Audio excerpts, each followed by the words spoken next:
उज्जैन के महत्वपूर्ण समाचार आपको प्रेषित करें।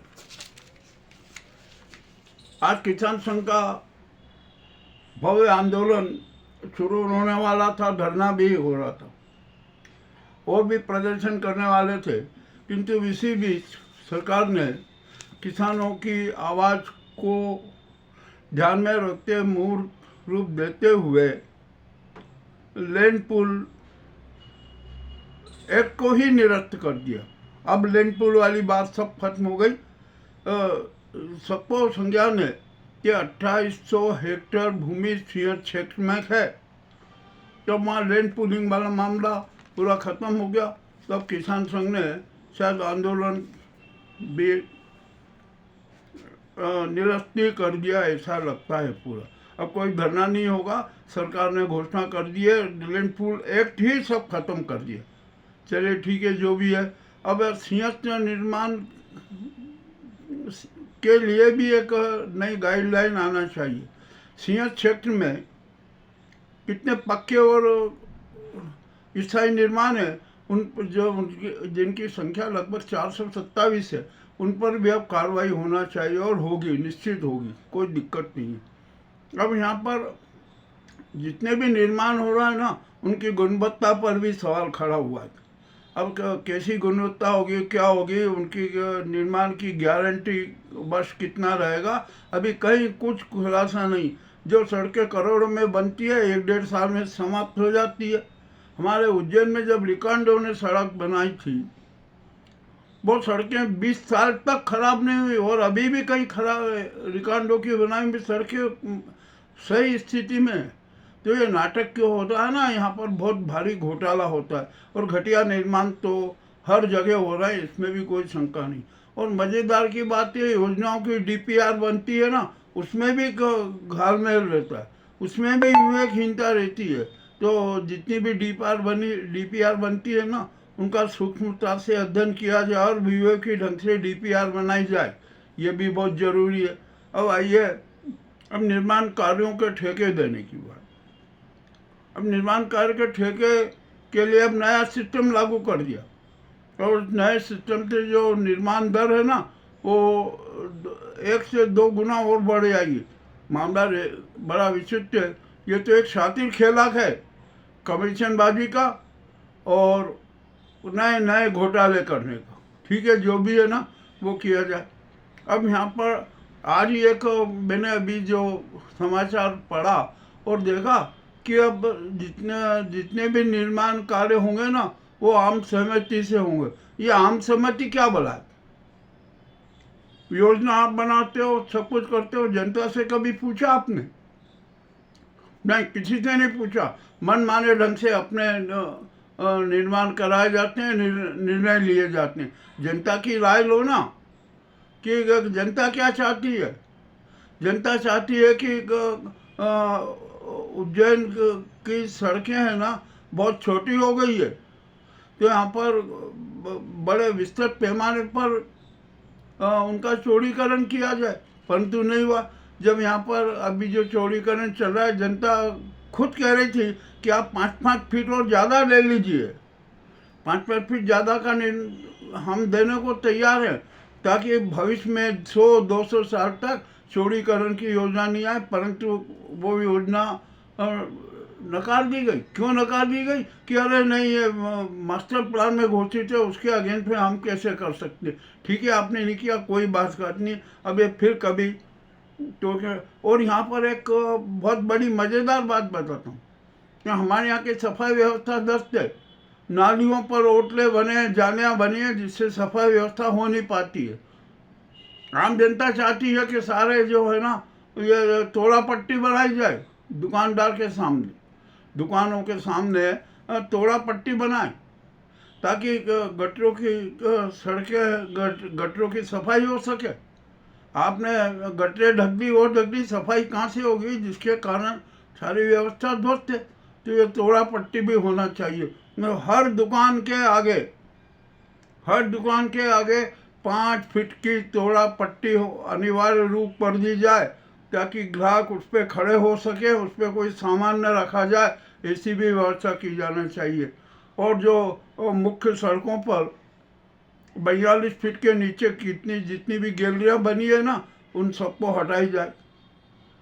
ये भी करना जरूरी है। अरे शहर का विकास करना है ना, तो विवेकवादी विकास करो ना, उसका नया मास्टर प्लान बनाओ।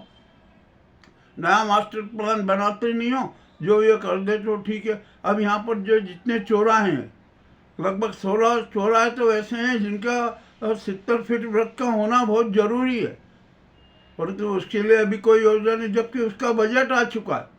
तो हर चौराहा है ना कम लगभग 70 फीट वृत्त का ही होना चाहिए, ताकि जाम की स्थिति न लग सके। देखते हैं क्या होता है क्या नहीं होता है। यहाँ पर माफियाओं का उन्माद चरम पर है, गुंडावाद चरम पर है, कोई उसको रोक नहीं सकता, ना उस पर अंकुश लगाया जा रहा है। जो भी चल रहा है ना, सब चलने दिया जा रहा है भगवान भरोसे, महाकाल के भरोसे पूरा शहर है। मामला बड़ा विचित्र है भाई। क्या हो गया? तो कल महाकाल की सवारी निकली, अगरमास की शाही सवारी निकली, जनता ने दिल खोल कर बड़े आत्मीयता से स्वागत किया, किंतु पालकी के पास भीड़, और भीड़ के द्वारा धक्का मुक्की, और पालकी के अंदर भी जो भीड़ चलती है वो भी धक्का मुक्की करती है। ये चरित्र अच्छा नहीं है, यह व्यवस्था अच्छी नहीं है। पालकी के आस पास और साइड में बिल्कुल भीड़ नहीं होना चाहिए, ताकि साइड में खड़े हुए लोग भक्त भगवान के दर्शन कर सकें। मामला तो कुछ है ही नहीं, कुछ व्यवस्थित होना नहीं है, अनुशासन नाम का कोई सवारी में दिखता ही नहीं है। सब यहाँ पर अपने आप को हाईलाइट करने के लिए, शोबाजी करने के लिए नाटकबाजी करते हैं। तो महाकाल की जो सवारी निकलती है ना, उसको भी अनुशासित निकालने की पहल की जाना चाहिए, ये भी बहुत जरूरी है। और अब यहाँ आराधना स्थलों में हम जब देखते हैं ना अनुशासनहीनता, तो हमारा सिर शर्म से झुक जाता है। तो हर प्रत्येक आराधना स्थल में कठोर से कठोर अनुशासन भी जरूरी है, ऐसी की भी व्यवस्था होना चाहिए। अरे उज्जैन की तो बहुत सारी समस्याएं हैं, यहाँ पर हर चीज के चरम पर है।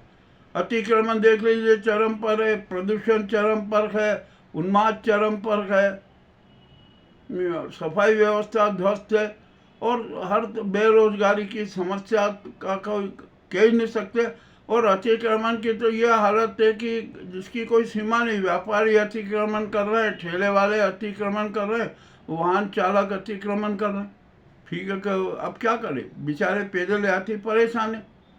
और सबसे बड़ी बात तो यह है कि प्रशासन द्वारा घोषित एकांगी मार्गों का पालन ही नहीं हो रहा।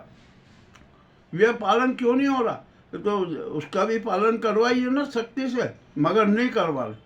ये ऑटो रिक्शा और ई रिक्शा वाले के कारण यातायात कितना बाधित होता है, कितना जाम लगता है, उन पर भी कोई नियंत्रण नहीं। अब यहाँ पर एक बहाना आ जाता है कि पुलिस क्या करे, पुलिस बल कम है।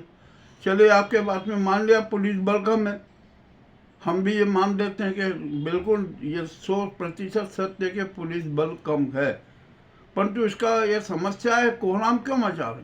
उसका समाधान खोजिए ना। अब पुलिस मित्रों की संख्या कितनी है, इसका जरा अध्ययन कर लीजिए, और उन्हीं पुलिस मित्रों में से आउटसोर्स पुलिसकर्मी की नियुक्ति कर दीजिए नाम मात्र के पेमेंट पर। आपकी सारी समस्या हल हो जाएगी।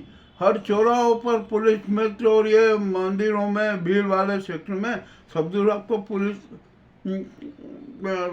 मित्र आपको सहयोग करते हुए नजर आएंगे। इस तरह का भी हल कर लीजिए।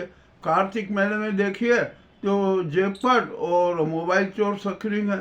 अरे कुछ बड़ा विचित्र काम हो रहा है। खैर जो भी है, ये उज्जैन की अहम समस्या हमने और उज्जैन का संपूर्ण विवरण आपके सामने प्रस्तुत किया। विवरण बहुत कड़वा गए, परंतु हम कोहराम नहीं बचाते, हम समाधान प्रस्तुत करते हैं। अब आइए, यहाँ पर छिपरा पर जो छोटी पुलिया तोड़ दी, वहाँ पर एक राजा जो भोजशाला की अनुकृति है, उसको तो तोड़ने का क्या तुक है? क्यों तोड़ी जा रहा है? ऐसा निर्माण तो आप 1000 साल में भी नहीं कर सकते। तो उसको बिना छेड़ा जाए न तोड़ा जाए, केदारेश्वर घाट और केदारेश्वर मंदिर और हनुमान मंदिर को भी सुरक्षित और संरक्षित किया जाए। आपने जो डीपीआर बनाई है ना, उस डीपीआर में संशोधन कीजिए। और पुरातत्व विभाग को आपत्ति लेना चाहिए कि जो छोटी पुलिया के पास में जो भोजशाला की अनुकृति है वो उसको संरक्षित किया जाएगा, उसको अत्याधिक और सुंदर बनाया जाएगा और उसको तोड़ने की परमिशन नहीं दी जा सकती। तो जब पुरातत्व विभाग की नहीं परमिशन नहीं दे तो आप कैसे तोड़ सकते हो? कुछ अपनी मनमानी का डीपीआर बनाना चाहोगे? ऐसा नहीं होगा। अभी अब सरकार ने घोषणा कर दी है कि आम सहमति से ही निर्माण कार्य होंगे। क्योंकि हमारा यही कहना पड़ता है कि क्षिप्रा तट पर जो राजा भोज की अनुकृति है, केदार घाट है, केदार मंदिर है और हनुमान जी के मंदिर है, उसको पूर्ण रूप से संरक्षित किया जाए। और आप अपने जो ब्रिज की है ना डीपीआर में संशोधन कीजिए। ये भी हम स्पष्ट कह रहे हैं। अरे हम तो सब हर चीज़ सच सबके सामने रख देते हैं, किंतु जनता भी तो यथास्थितिवादी है, वो कभी कुछ आवाज़ ही नहीं उठाती है। तो आम सहमति किससे ली जाएगी? चलिए, जो कड़ी कड़ी बातें प्रस्तुत की आपको कैसी लगी हमें अवश्य बताएं। बहुत बहुत धन्यवाद।